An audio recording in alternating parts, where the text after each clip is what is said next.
This is Class 1 equipment ID 3845, a Carlsous MJB3. Systems configured with a 350 watt Lamphouse with UV 400 optics, being controlled by a CIC 1000 power supply. There's a single field microscope with a binocular head with 5x, 10x, and 20x objectives. It's configured for 3-inch wafers and up to 4x4 photomasks. I'll now demonstrate a wafer exposure. First, I load the photomask onto the mask holder. Then apply vacuum to the photomask. Then I load the mask holder into the tool, clamping the mask holder in place. I will load my 3-inch wafer onto the wafer chuck. Slide it into place. Now I'll raise the chuck and the wafer into the mask. Currently the wafer is in contact with the mask.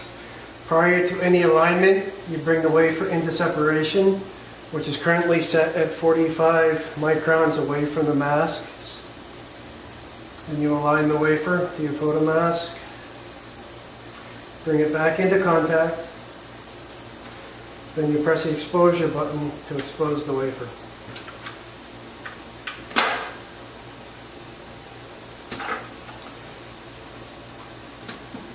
After the exposure is finished, you lower your wafer. Pull your wafer out. Unload your wafer.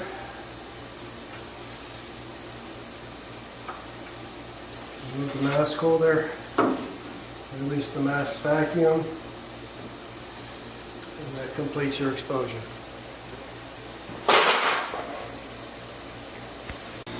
I'll now go over the key components of the system. This box here is the illumination control for the microscope.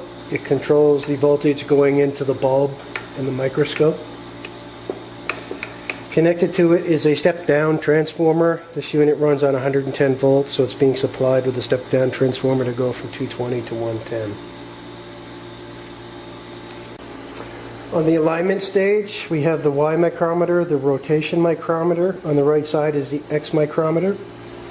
This lever here will raise and lower the chuck. This lever is a separation bar.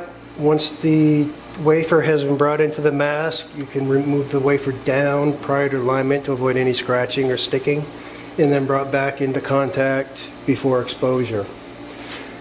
This is the wafer slide, or how you load a wafer onto the chuck. The mask holder slides into the mask adaptation frame and is locked in place with 2 thumb screws. This is the Microscope Manipulator Arm. The microscope movement has 2 brakes. There are buttons on the back of this which control the brakes. The top button is the X brake. The bottom button is the Y brake. There are 3 objectives on the microscope: 5x, 10x, 20x. The eyepiece for viewing. The focus for the microscope is in the rear. There's a fine focus movement, and if you continue past that, there's a coarse focus movement.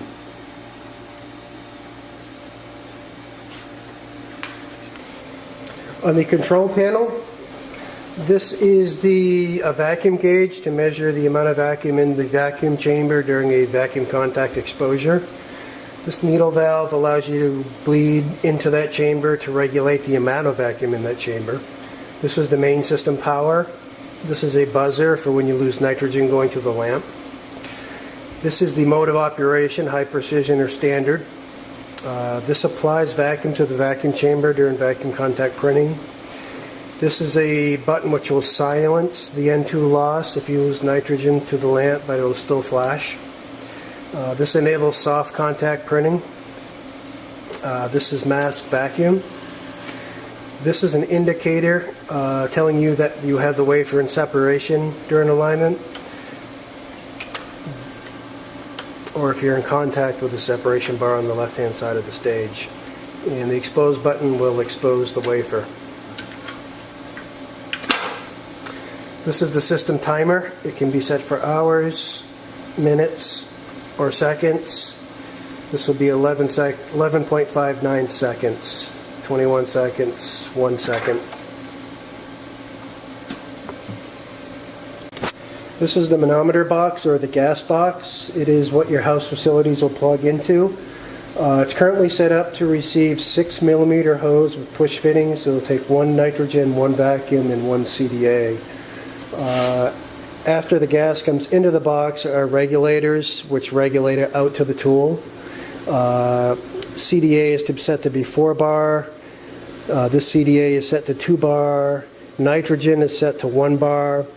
And the vacuum spec is 0.7 or better coming into the tool. And all these can be disabled or re-enabled. This is the CIC 1000 power supply. The main power button, arrows for setting different values on the system. Constant power mode, which controls the input power to the lamp. Constant intensity using 365 nanometer, which maintains the output dose on the chuck but monitors the input and changes the input to keep it at 15. CI2 is also constant intensity but monitors the 405 nanometer wavelength using a secondary sensor built into the tool. DS, you can change your display from reading the output to reading the input.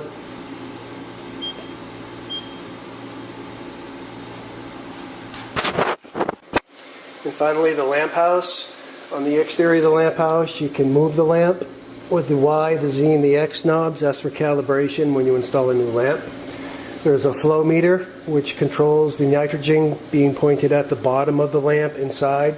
It also has a built-in switch, which is what triggers the nitrogen loss indicator on the control panel, as well as shuts off the CIC 1000 if you lose nitrogen for a prolonged period of time.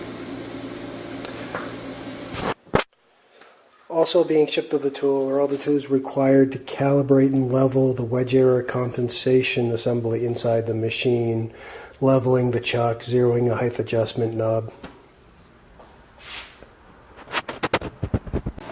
I'll now demonstrate the UV intensity as well as UV uniformity on the wafer chuck. This is channel 1, or 365 nanometer. The center of the chuck is at 14.9. The rear of the chuck at 12 o'clock is 14.6. The front at 6 o'clock is 14.6. The right side of the chuck, 3 o'clock, is at 15 milliwatts. And the left side of the chuck at 9 o'clock is at 14.5 milliwatts. Now I'll switch to channel 2, which is controlling a 405 nanometer light, and I'll also change my meter. The center of the chuck is reading 27.9 milliwatts. The rear of the chuck at 12 o'clock is 27.1. The front of the chuck is 27.1. The right side of the chuck 27.5, and the left side of the chuck, keep it flat, is 27.2. And to get 27.2 at the wafer, the power supply, the lamp is pulling 300 watts.